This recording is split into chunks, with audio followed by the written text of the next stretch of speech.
Is there a limit to how much we can know? Great question, John. This is actually a pretty contentious topic in neuroscience circles. You'd think that since the brain is a physical organ, it must have some limit to how much knowledge it can store. I mean, a brain only has about 100 billion neurons after all.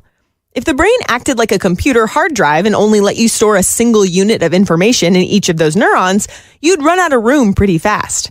But that's not actually how memory works.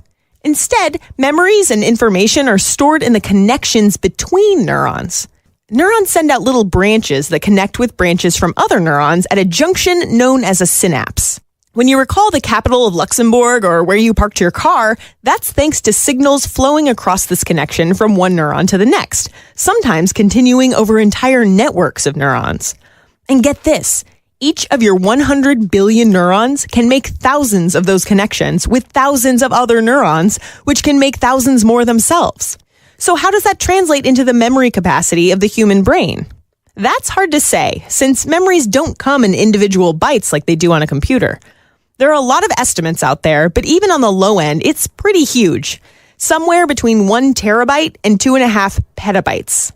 By the way, 1 terabyte is about 1,000 gigabytes, and 1 petabyte is 1,000 terabytes. It's a lot. But in reality, it's kind of useless to even talk about the brain's memory capacity in terms of a hard drive. Many regions of the brain are involved in many different memories at the same time, while other regions aren't used for memory storage at all. But at least for practical purposes, there doesn't seem to be a limit on the brain's overall capacity.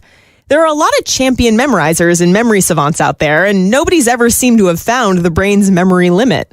But there is a limit to your short-term memory, the part of your memory that only holds on to information for a few minutes at a time.